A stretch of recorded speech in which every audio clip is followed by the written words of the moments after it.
Hello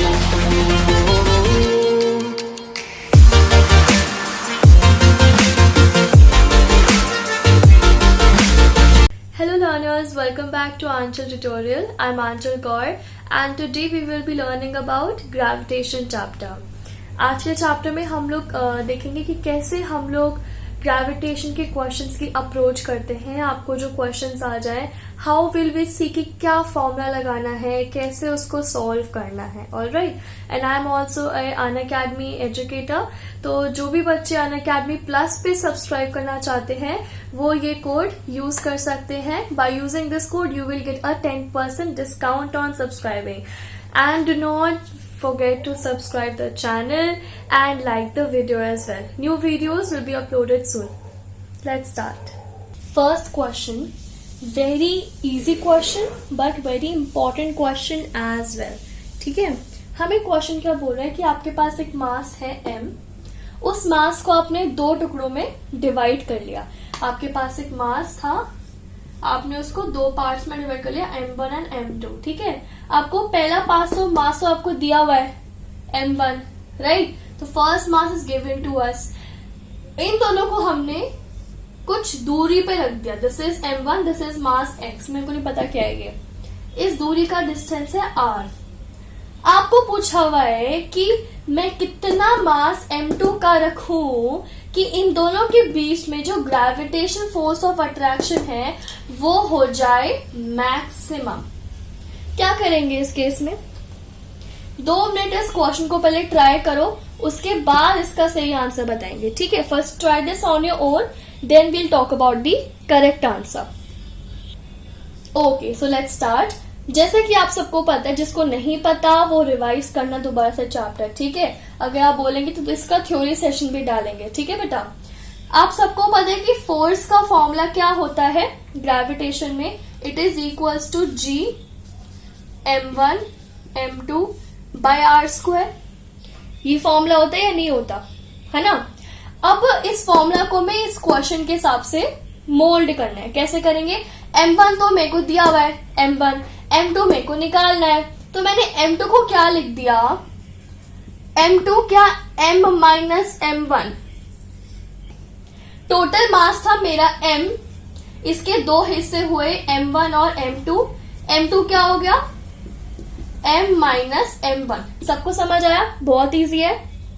चलो अब हमें क्या करना है, F equals to G m1 into m minus m1 upon r². अब ये जो m1 है ये भी मेरी फिक्स्ड क्वांटिटी नहीं है. m1 भी मेरी फिक्स्ड क्वांटिटी नहीं है. आपको बताना है कि कितने पार्ट्स में मैं इन दोनों को बिछाड़ू, कितने पार्ट से मैं इन दोनों को सेपरेट करूं कि मेरा फोर्स मैक्सिमम आए. एक वर्ड आया है इधर, मैक्सिमम. मैक्सिमम मिनिमम का कॉन्सेप्ट लगाना है इधर. तो कैसे लगाएंगे इसका मैक्सिमम का कॉन्सेप्ट? ढंग से सुनना. फोर्स क्या बन रहा है, मैं इसको मल्टीप्लाई कर दिया, G m into M minus G m² divided by r². Clear? अब मैं कर दूंगी इसका डिफरेंशिएशन इक्वल टू 0. मैक्सिमम में यही करते हैं ना, जो आपका इक्वेशन होता है उसको एक बार डिफरेंशिएट करके इक्वल्स टू 0. राइट, इसको डिफरेंशिएट करो, क्या आंसर आएगा, f dash equals to G m minus G into 2m upon r². ठीक है, अब f dash equal to 0 put करना है. तो क्या किया, gm minus 2g small m upon r² equals to 0. ये यहां चला गया 0, ये और ये कट गया. क्या आंसर आ गया, m इक्वल्स टू 2m. इसका मतलब m equals to 2 by capital M. इसका मतलब क्या, When I'm splitting these two masses, ये दोनों हाफ हाफ डिवाइड होने चाहिए, तभी जो मेरा फोर्स ऑफ अट्रैक्शन है वो मैक्सिमम आएगा. तो अगर किसी भी दो ऑब्जेक्ट्स के आप डिवाइड करते हैं और अगर उनका मास बिल्कुल हाफ होता है तभी हमारा फोर्स ऑफ अट्रैक्शन जो है वो आधा मतलब मैक्सिमम इधर आता है. किसी बच्चे को कोई डाउट है तो कमेंट सेक्शन पे आप लिख सकते हैं. अगले क्वेश्चन में बढ़ा जाए. दो बॉडीज एक दूसरे की तरफ चलती हुई आ रही हैं। इसमें इसका इनिशियल डिस्टेंस है आपका 1 मीटर। इन दोनों के बीच में जो आपका इनिशियल डिस्टेंस है दैट इज 1 मीटर। लेकिन कुछ टाइम बाद आपकी ये जो दो बॉडीज हैं, यस बिल्कुल इस टाइम पे आपकी जो दोनों ये बॉडीज हैं, इन दोनों का बीच का डिस्टेंस है 0.5 मीटर्स। अब आपको बताना है कि इस डिस्टेंस पे इस पॉइंट का कितना स्पीड होगा। इन दोनों आपके जो ट्रक्स हैं, इन दोनों की कितनी आपकी स्पीड होने वाली है। सो 2 मिनट एक बार क्वेश्चन को देखिए। इसमें से आपके एक ऑब्जेक्ट का मास है 10 kgs, दूसरे ऑब्जेक्ट का मास है 20 kgs और दोनों में सिर्फ और सिर्फ ग्रेविटेशनल फोर्स ऑफ अट्रैक्शन लग रहा है। कोई इंजन, कोई ब्रेक कुछ काम नहीं कर रहा, सिर्फ ग्रेविटी की वजह से ये दोनों एक दूसरे की तरफ अट्रैक्ट हो रही हैं। Let us see the answer. तो बेटा कंपैरेटिवली थोड़ा सा हैवी क्वेश्चन है ये। कैसे?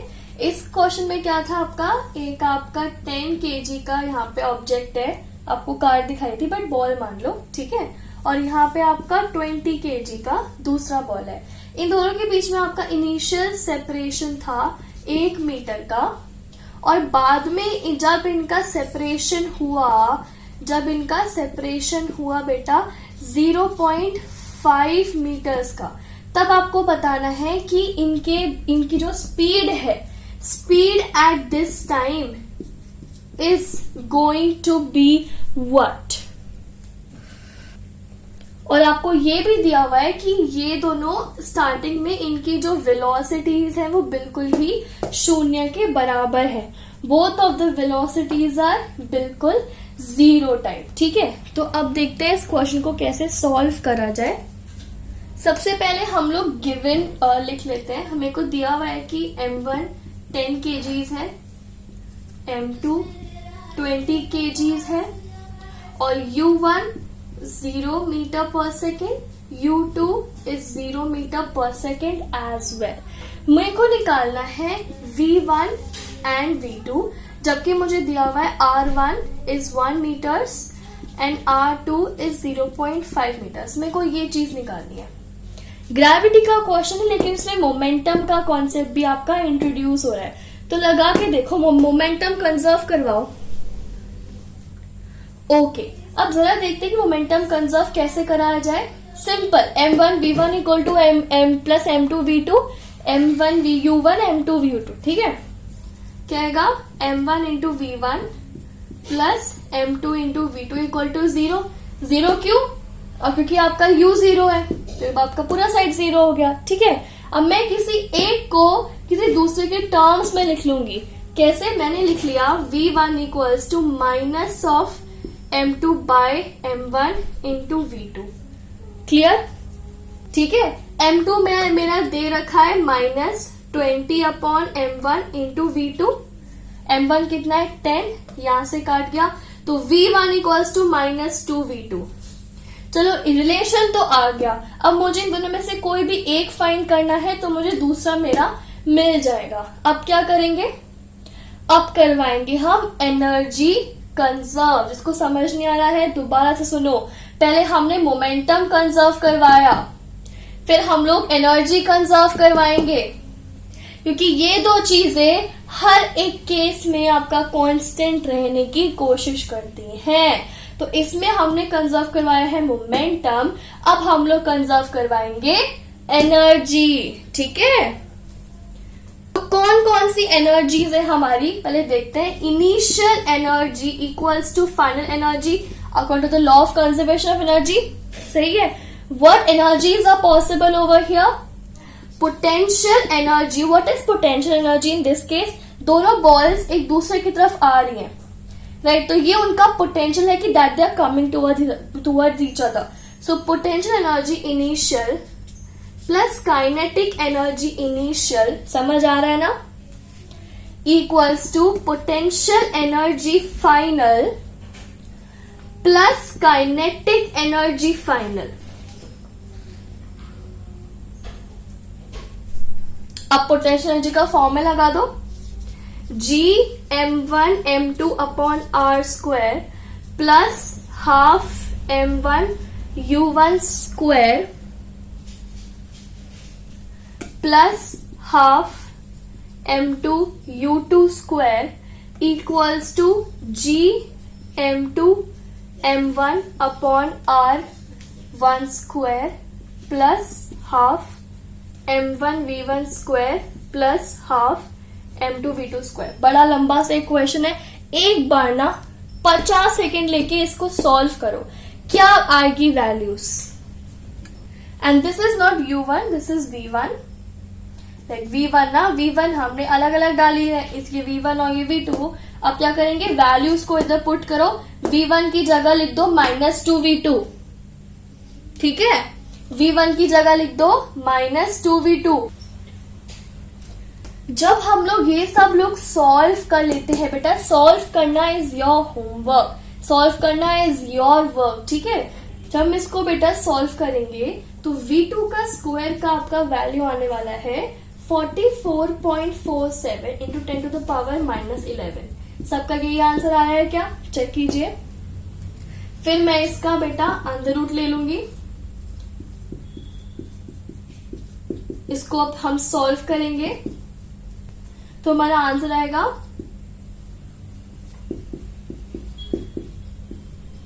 अप्रोक्सीमेटली, हमारा आंसर जो है वो ये आने वाला है, ठीक है। अब अगर मेरे को निकालना है v1, कैसे निकालेंगे, -2v2, सिंपल मल्टीप्लाई कर दो 2 से, 4.20 into 10 to the power -5 meter पर सेकेंड। बढ़िया क्वेश्चन था ना। अगर डाउट आते हैं तो बताओ दोबारा से। ओके गाइस, सो ये वाला क्वेश्चन हम आज नहीं सॉल्व करेंगे। This question is your homework, जिसका डिस्कशन होगा हमारा अगली ग्रेविटेशन की वीडियो में, ठीक है बेटा। पहले क्वेश्चन को आप सुन लीजिए।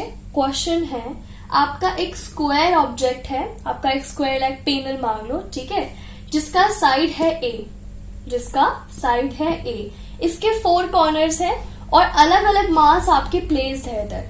मासेस हैं जैसे कि m, 2m, 3m और 4m, और बीच में एक मास रखा हुआ है m। बड़ा क्लासिक क्वेश्चन है बेटा ये। आपको बताना है कि इन चारों मासेस की वजह से इस वाले मास के ऊपर कितना फोर्स लग रहा होगा। I want to know the value of force which would be acting on this small mass due to these 4 masses, ठीक है बेटा। इसका जो करेक्ट एक्सप्लेनेशन और करेक्ट आंसर है वो अगली ग्रेविटेशन की वीडियो में हम सॉल्व करेंगे। जो मेरे अनअकैडमी के स्टूडेंट्स हैं वो मुझे टेलीग्राम पे मैसेज कर सकते हैं। जो अनअकैडमी के स्टूडेंट्स नहीं है वो कमेंट सेक्शन में या कोई भी कमेंट सेक्शन में इसका आंसर बता सकता है, ठीक है बेटा। And guys, this was all for today. I hope you had an amazing session. Next video हमारी जल्दी आएगी, but for that do not forget to subscribe the channel and like the video, and please post your doubts and any more thing you want on the comment section. Thank you for watching.